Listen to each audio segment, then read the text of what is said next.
बिहार में एक तरफ जहां टीआरई 3 की बहाली प्रक्रिया पूर्ण होने वाली है, वहीं दूसरी तरफ ट्रांसफर पोस्टिंग को लेकर शिक्षक इंतजार में हैं। सीधी बातचीत करेंगे, हमारे साथ शिक्षा विभाग के एस सिद्धार्थ हैं। क्या लग रहा है कि जो टीआरई 3 की पोस्टिंग की बारी थी वो तो अब टारगेट आपने पूरा कर दिया, आज से अब टीचर जो हैं स्कूलों में योगदान दे रहे हैं, लेकिन अब जो बाकी टारगेट है आपका वो कब पूरा होगा?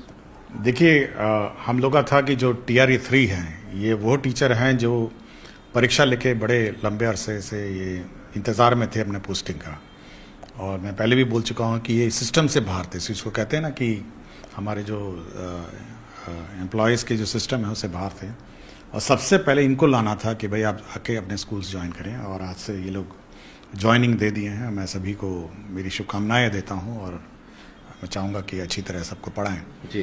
तो जब वो योगदान दे देंगे और उसके बाद वो उस स्थानों पर योगदान दे रहे हैं जहाँ टीचरों की कमी है, तो अब हमारी जो नेट वैकेंसी है उतना वो रिड्यूस हो जाएगी। मतलब जहाँ मतलब जो प्राइमा फेसी जो तस्वीरें हैं कि खाली जगह पर पोस्टिंग करना आसान होता है, लेकिन भरे हुए जगह पर जो है तो बड़ी चुनौती हो गया। हाँ, भरे हुए स्थानों पर क्या होता है कि एक जैसे मैं उदाहरण स्वरूप देखता हूँ। देखिए, सक्षमता वालन तो हम लोगों ने जिला स्थानांतरण किया, वो इसी कारण से किया कि 10 साल से लोग इंतज़ार कर रहे थे और अभी प्रक्रिया में है जो सॉफ्टवेयर है, क्योंकि सब सॉफ्टवेयर में होता है, उसी के माध्यम से उसको अलॉट करते हैं। लेकिन वो जो टीआरई 1 और टीआरई 2 का बिल्कुल रैंडम फैशन में जो पोस्टिंग हो गया था, अब उसको अंडू करना और एक जगह से दूसरे जगह ले जाना, ये थोड़ा टाइम टेकिंग ज़रूर है, लेकिन ये भी समय पे मतलब मेरा अनुमान कहता है कि ये भी मतलब ये 10-15 दिनों में हम जो टीआरई 3 की पोस्टिंग हुई है उससे संतुष्ट हैं कि अधिकतर टीचर को अपना चॉइस का जिला मिला है, और जिन्हें नहीं मिला है उनसे क्या कहना चाहेंगे? देखिए, कभी तो किसी से पहले तो जिला अलॉटमेंट होता था, कभी से किसी को ब्लॉक का चॉइस तो कभी किसी से मांगा नहीं गया। तो पहली बार हुआ कि हम लोगों ने ब्लॉक का चॉइस मांगा, फिर ब्लॉक में कहीं हम लोगों ने पोस्टिंग कर दिया। देखिए, हम लोग चाह रहे हैं कि भाई जितना निकटतम जी मतलब उनकी चॉइस के निकट हो उतना हो, लेकिन एक बार ज्वाइन करने के बाद जो टीचर्स हैं वो फिर एलिजिबल हो जाते हैं जो स्थायी स्थानांतरण की व्यवस्था में। लेकिन अगर ज्वाइन ही नहीं करेंगे तब तो वो सिस्टम से ही बाहर रहेंगे। तो ज्वाइन करने के बाद थोड़े दिन देखें, व्यवस्था देखें, स्कूल देखें, थोड़ा समझें ना सिस्टम को भाई। लेकिन आप इशारा दे रहे हैं अपने कार्यकाल में, लगता है फिर कुछ। देखिए, पहले तो मैं सबको कहूँगा थोड़ा बच्चों को समझें, अपना स्कूल देखें, और आप वहाँ जा रहे हैं जहाँ पे टीचर पहले नहीं थे जी, तो आप जा रहे हैं तो थोड़ी व्यवस्था चेंज करिए, और अपने एप्लीकेशन जब भी ट्रांसफ़र का आपको देना होगा दीजिए, उसके बाद समय अनुसार होगा जी। लेकिन अचानक जाते ही इस मंशा से मत जाइए कि हम आए हैं अब स्थानांतरण लेकर जाएंगे। इस मंशा से ये बच्चों के प्रति अन्याय होगा। बिल्कुल। अभी जो आपने जिला आवंटन किया, ट्रांसफर तो शुरुआत पहले हो गई थी, और जिनका जिला आवंटन हो चुका है, चाहे वो सक्षमता वाले हों या बीपीएससी वाले या दिव्यांग या जो बाकी बीमारी वाले हैं, एक तो वो स्कूल के इंतजार में है कि स्कूल आवंटन कब होगा, उनकी ज्वाइनिंग कब होगी। दूसरी तरफ टीआरई 1-2 वाली जो दूरी वाली महिला है उनके लिए क्या करें? देखिए, जहाँ तक जिला आवंटन है, ये पूरी जो आवंटन करता है जो ऑफिसर, उसको नहीं पता है वो किसका आवंटन करता है। तो ये गोपनीयता मेंटेन करके एक सॉफ्टवेयर के माध्यम से वो उसको चॉइस देखता है, फिर उसको चेक करके उसको अलॉट करता है। तो ये प्रक्रिया है जी। तो इसी सॉफ्टवेयर में कल भी मैंने कुछ संशोधन किए थे, और मेरे ख्याल से कल परसों से ये प्रक्रिया शुरू होगी, और फिर हम लोग रोज इसका स्कूल अलॉटमेंट शुरू कर देंगे। मतलब आपने कहा परसों से प्रक्रिया शुरू होगी, तो क्या स्कूल अलॉटमेंट? मैंने कल भी सॉफ्टवेयर में कुछ संशोधन किए हैं, कल भी मैं आया, कल मैं इसको चेक किया था, और मेरे ख्याल से आज शाम या कल से वो फिर से एक बार हम लोगों ने प्रक्रिया चलाई थी, लेकिन फिर हमने देखा थोड़ा उसमें कुछ विसंगतियाँ आ गई, फिर मैंने उसको फिर करेक्ट करके फिर कल से फिर हम लोग शुरू कर रहे हैं। और मेरे ख्याल से हमको लगता है 7 दिन में मोटा मोटी ये जो बैकलॉग है वो कंप्लीट हो जाएगा। मतलब 20 तक में उम्मीद रखें कि जो सक्षमता आज आपका 15 है ना जी। हाँ, मतलब बड़े जिले जैसे पटना थोड़ा टाइम लग सकता है, लेकिन बाकी तो छोटे छोटे जिले हैं जिसके 400-500 हैं, वो तो जल्दी हो जाएंगे। स्कूल आवंटन कर दें, आराम से वो आराम से हो जाएगा, जी। क्योंकि थोड़ी विसंगति आ गई थी, इसलिए मैं कल चेक किया, मैंने पूरे लेकिन आप उसका खुलासा नहीं कर रहे हैं, जो विसंगति थी या जानकारी मिले उसको दूर कर लिया। हाँ, वो मैंने कर लिया। देखिए, बहुत चेक करना पड़ता है कि शिक्षा कोष पर हाँ पता चला, हाँ टेक्निकल कल मिस्टेक मैंने देखा, चेक किया, और जब तक हम लोग वेरीफाई फिजिकली नहीं करते हैं और चेक नहीं करते हैं, तब तक हम लोग उसको रिलीज नहीं करते हैं।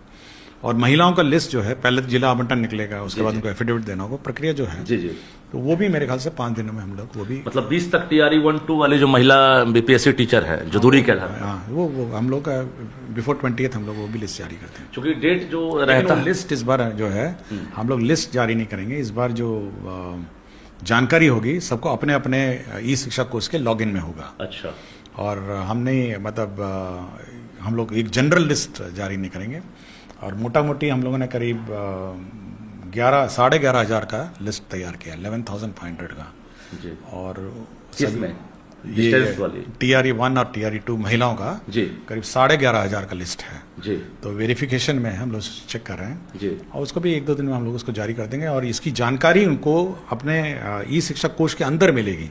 वो किसी से ना DO से पता चलेगा, ना किसी से पता चलेगा।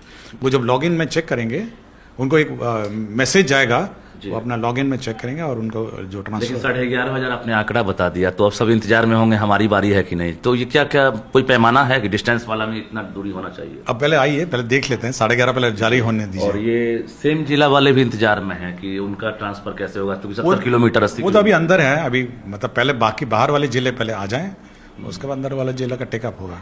उसका ये देखिए, हर बार ये प्रक्रिया होती है। देखिए, 11,500 के टीचर जाते हैं तो कुछ स्कूल खाली हो जाते हैं, कुछ स्कूल भर जाते हैं, तो फिर उसके बाद एक TRE 3 भी आ रहा है। तो ये हर स्कूल को, देखिए हमारा मूल ऑब्जेक्टिव, मैं बार बार सभी से कह रहा हूं, हमारा मूल ऑब्जेक्टिव शैक्षणिक संस्थाओं को संचालन करने का है, जिसमें बच्चे हैं और टीचर हैं, वो हमारा सबसे प्रथम कार्य है जी। उसके ऊपर कुछ नहीं हो सकता है।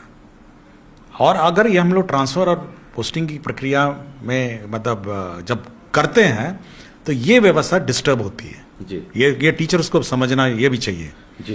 कि जब हम लोग इसको चेंज करते हैं तो हम लोग पहले इसको एडजस्ट होने देते हैं। जैसा अभी बैकलॉग एडजस्ट होगा, फिर ये TRE मतलब 1 और 2 की दूरी वाली महिला जाएंगी, फिर एडजस्ट होगा जी। तो हर बार जब हम लोग 11,000, 12,000, 13,000 ट्रांसफर करते हैं तो वैकेंसी पोजीशंस चेंज होती रहती है। एक रिक्वेस्ट भी किया गया है टीचर्स की तरफ से, जो दिव्यांग हैं, जो विडो हैं, या बाकी जो एक तरह से रिजर्व कैटेगरी वाले हैं, जो सेम जिला में भी हैं 70-80 किलोमीटर पर, उनके लिए क्या विचार करेंगे सर? एक बार ये महिला का हो जाने दीजिए, उसके बाद फिर विचार करेंगे। हाँ, ठीक है। अच्छा, ये महत्वपूर्ण सवाल, कोई वन टाइम एक्सरसाइज नहीं है ना कि आप बंद हो गया जी। ये तो जब जिस चीज को कठिनाई होगी, जिस चीज को कष्ट होगा, वो अपना आवेदन दे सकते हैं। पुरुष शिक्षक भी लगातार पूछ रहे हैं, पहले महिलाओं को और विकलांग इनको पहले हो जाने दीजिए। मैं बहुत सारे मैसेजेस पढ़ता हूँ जी जी, और पुरुष थोड़ा कष्ट में हैं, पहले महिलाओं को पहले हो जाने दीजिए, उसके बाद हम लोग पुरुष का टेकअप करेंगे। मतलब मई में या जून में कुछ टेकअप करेंगे। पहले वैकेंसी तो भाई आप पहले मुझे वैकेंसी तो समझने दीजिए ना। पुरुष को कहाँ पोस्टिंग करूंगा, पहले तो उसको वैकेंसी स्पष्ट होनी चाहिए कि भाई यहाँ खाली है, यहाँ कम है, यहाँ ज्यादा है। पहले एक बार सेटल हो जाने दी सिस्टम को, उसका पुरुष का। अच्छा, ये जो स्कूल आवंटन करेंगे सर, अभी आप जिनका ट्रांसफर हो चुका है उनको ज्वाइन कब कराएंगे? क्योंकि स्कूल आवंटन तो आप कर देंगे 2-3 दिन में मान लेते हैं, और साथ ही साथ हम लोग ज्वाइन करा देंगे, ज्वाइन भी करा देंगे। उसके बाद फिर TRE 1-2 जो करेंगे ट्रांसफर, जिला आवंटन साथ ही साथ चलेगा। कोई ऐसा नहीं है कि टाइमलाइन के ये करेंगे तो उसके बाद वेट नहीं करना। नहीं, अच्छा, साथ ही साथ हो जाएगा। और ये TRE 3 वाले जो अभी ज्वाइन किए हैं आज से, तो क्या इनको अभी स्कूल में पढ़ाना है या इनको ट्रेनिंग में भेजेंगे? अब अभी वो क्योंकि कैपेसिटी का सीमित है तो फेज वाइज जाएंगे सब। मतलब इस महीने पढ़ाएंगे, शुरू करेंगे अगले महीने। गर्मी छुट्टी में तो नहीं ना? नहीं, छुट्टी पे तो छुट्टी मैंने सबको दे दी है। गर्मी छुट्टी मतलब गर्मी छुट्टी में ये लोग भी ट्रेनिंग नहीं करेंगे? नहीं, वो मैं बहुत स्पष्ट हूँ। गर्मी छुट्टी में मैंने सबको कह दिया कि अपना टिकट बुक कराइए, छुट्टी में घूमने जाइए।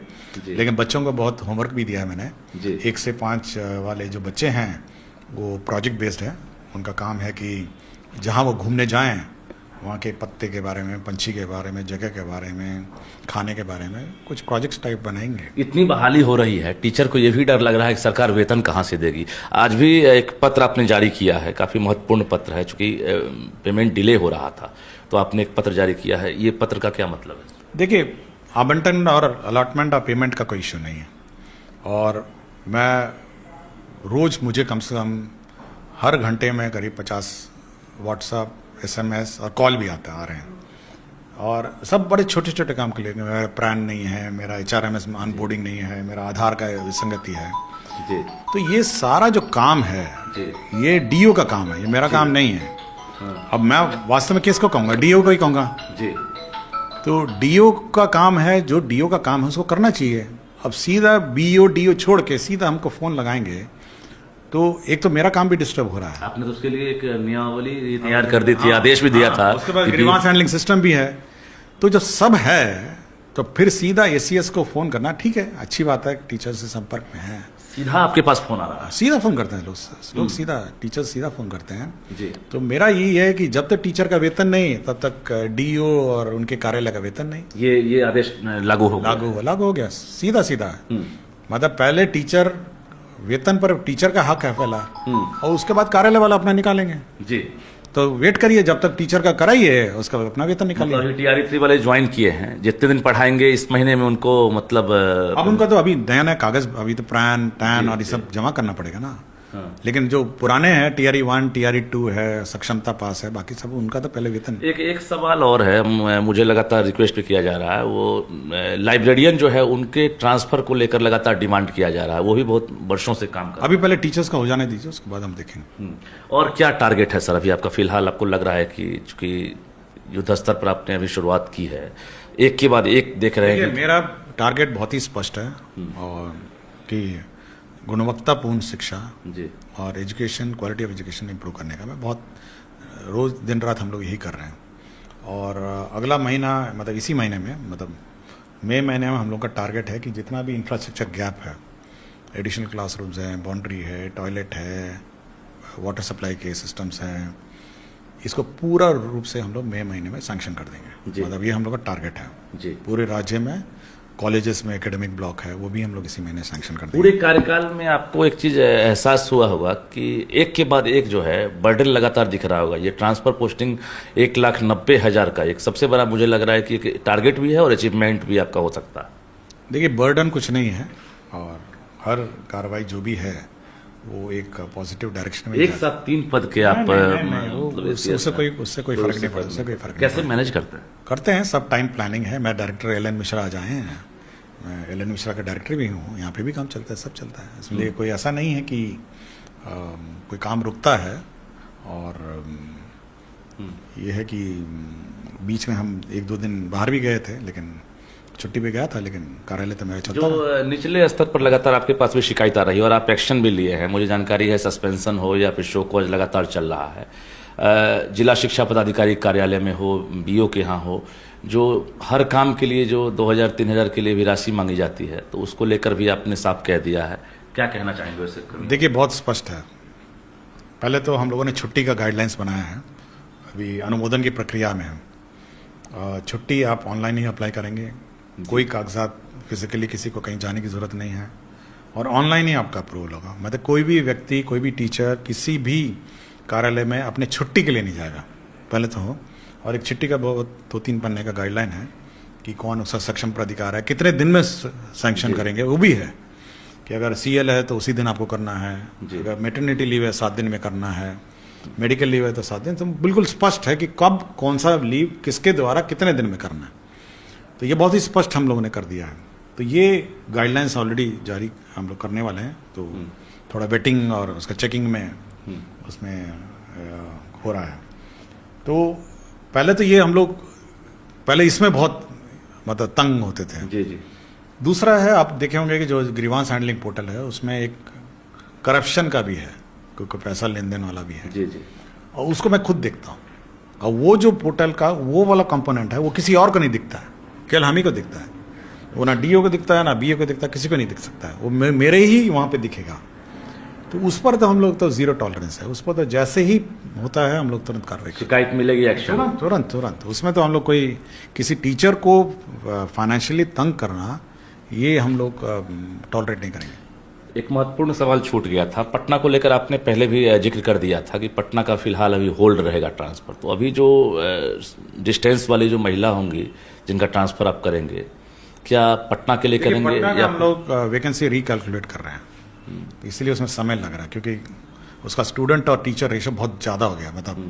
मतलब आप कहें कि मतलब जितने स्टूडेंट नहीं उससे ज़्यादा टीचर हैं, जी जी। तो वो थोड़ा हम लोग इसको स्टडी कर रहे हैं, उसको टाइम लगेगा, उसमें बाद लास्ट क्लास में इसको भी कर देंगे। अच्छा, पटना के अलावा जो एक दो और ऑप्शन दिए होंगे डिस्ट्रिक्ट का, तो क्या वो तो सबको मिल गया उनको ना? कर देंगे? हाँ, वो तो जैसे आरा में बहुत लोगों ने दिया, वैशाली में दिया, बाकी सबको हो गया। जी। लेकिन पटना के अंदर इनकमिंग जो ट्रैफिक है, जो टीचर्स का है, तो स्टूडेंट कम है, टीचर ज़्यादा है, तो वो हम लोग को थोड़ा मैनेज करना है, मैनेज करना पड़ रहा है। पड़ रहा है। अभी स्कूल में एक नया प्रयोग आपने किया है, एचएम को एक तरह से मिड डे मील से जो है साइड कर दिया है, तो अब लग रहा है कि वो प्रक्रिया वो तो शुरू हो गई। आपके जो 38 जिलों में हम लोगों ने 38 पायलट प्रोजेक्ट भी चला शुरू हो गया है, और 38 जिलों में आपने चिट्ठी देखी ही नहीं होगी, पता नहीं आपको मिला है या नहीं मिला। जी जी।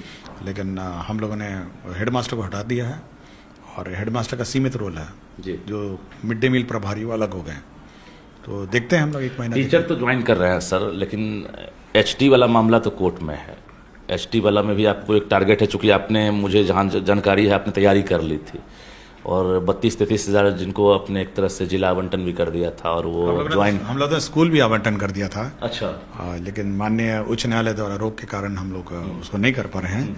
लेकिन एचएम का हम लोगों को मेरे ख्याल से इस सप्ताह हम लोग कर देंगे। एचएम का मतलब ब्लॉक भी चॉइस लेंगे या जिला आवंटन? नहीं, अब तो सीधा उसका तो प्रमंडल है कार्डर भाई। अच्छा अच्छा। तो जिला का लिया है, अच्छा, उसका प्रमंडल है, जिला लिया है, तो मेरिट कम चॉइस वाला जो ऑप्शन है हम लोग एचएम को पोस्टिंग कर मतलब एचएम की पोस्टिंग भी जल्दी करेंगे क्या? ज्वाइन कर लेंगे? 1 वीक में कर देंगे। 1 वीक में कर देंगे। चलिए, तो ये हमारे साथ बिहार के शिक्षा विभाग के एसीएस डॉक्टर एस सिद्धार्थ थे, इन्होंने जानकारी दी है। कुछ और संदेश देना चाहेंगे टीचर्स को आप? नहीं, मैं यही कहूँगा कि देखिए, ट्रांसफर पोस्टिंग और ये सब बाकी सब चलता रहेगा, मतलब ये अनंत प्रक्रिया है।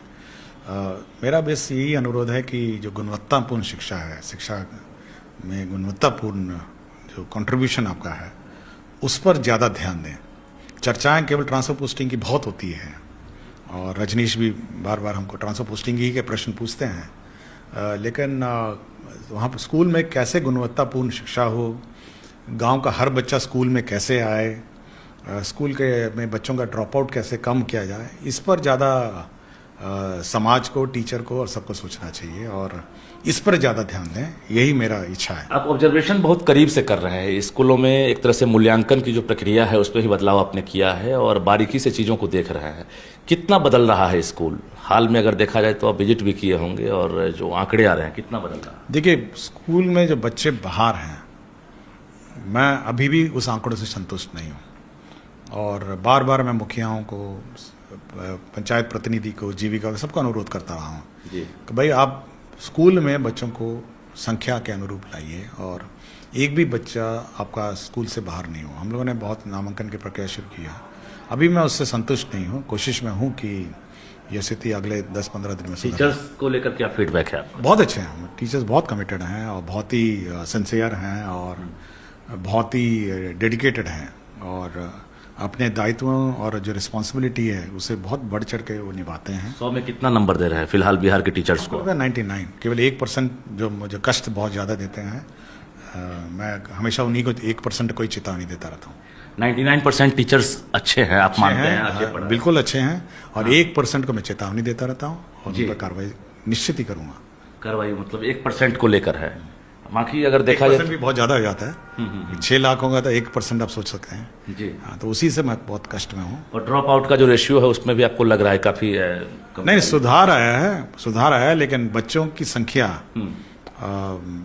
का आंकड़े अभी रिव्यू ही हम लोग कर रहे हैं, तो सबको लगना चाहिए। देखिए, एक और चीज़ हम देख रहे हैं कि आपके रीजन में जो अच्छे टीचर्स हैं, जो इनके पास इनोवेटिव आइडियाज़ है, पढ़ाने की शैली अलग है, तरीका अलग है, वैसे टीचर्स को आप सर्टिफिकेट भी यहाँ से भेज देते हैं, और एक तो मंथली आप सर्टिफिकेट दे ही रहे हैं, लेकिन वैसे टीचर्स को आप इंडिविजुअल जो है लेटर तैयार करके आपके सिग्नेचर का वहाँ मिल रहा है। तो ऐसे में क्या लग रहा है कि और प्रतिस्पर्धा बढ़ेगी टीचर्स के बीच? देखिए, हम चाहेंगे कि हर टीचर को टीचर ऑफ द मंथ मतलब के लिए अप्लाई करना चाहिए, और हम लोग समीक्षा करते हैं, और हर महीना हम लोग हर ब्लॉक से एक टीचर चयन करते हैं। क्या देखते हैं उसमें? देखते हैं कि उसका क्या इनोवेशन है, क्या उसका कंट्रीब्यूशन टू क्वालिटी है। देखिए, क्वालिटी हमारा बहुत है, मतलब बार बार देखते हैं कि क्वालिटी का टीचिंग में कि उसका क्या कंट्रीब्यूशन रहा है, बशर्ते कि उसका अटेंडेंस ठीक रहे, बच्चों का अटेंडेंस ठीक रहे, तो सब कुछ चेक होता है। लेकिन मेन हम लोग देखते हैं कि शिक्षा क्षेत्र में क्वालिटी में उसका क्या योगदान रहा है, और उसी पर हम लोग टीचर्स ऑफ द मंथ का हम लोग उसे सर्टिफिकेट देते हैं। कुछ और खुलासा करना चाहेंगे तो आप कर सकते हैं कि आगामी जो नहीं, हम कोई लोग बहाली वगैरह को लेकर सब कुछ खुलासा कर ही दिया आपको। बहाली को लेकर भी हम लोगों कुछ ने सब आपको लग खुलासा रहा कर ही दिया है कि ट्रांसफर कब होगा, एचएम हेडमास्टर का कब होगा, सब है? एचडी वाला में कुछ सरकार कर रही है क्या? कोर्ट वगैरह में कोई मतलब हम लोगों ने मेंशन किया था माननीय उच्च न्यायालय में, लेकिन सुनवाई नहीं हो पाई है। देखते हैं, उसमें भी लग रहा है जल्दी सॉर्ट आउट हो सकता है। देखते हैं, लेट अस सी। चलिए, बहुत बहुत धन्यवाद। तो शिक्षा विभाग के एसीएस डॉक्टर एस सिद्धार्थ तमाम जानकारी दे रहे थे और निश्चित रूप से चाहे वो टीआरई 3 की पोस्टिंग को लेकर हो, ट्रांसफर को लेकर हो, क्वालिटी एजुकेशन को लेकर हो, इन्होंने साफ साफ कहा है कि हम जीरो टॉलरेंस पर बात करेंगे। शिक्षकों की समस्या जो भी होगी हम उस पर सुनवाई करेंगे और भ्रष्टाचार से हम कभी भी समझौता नहीं करेंगे।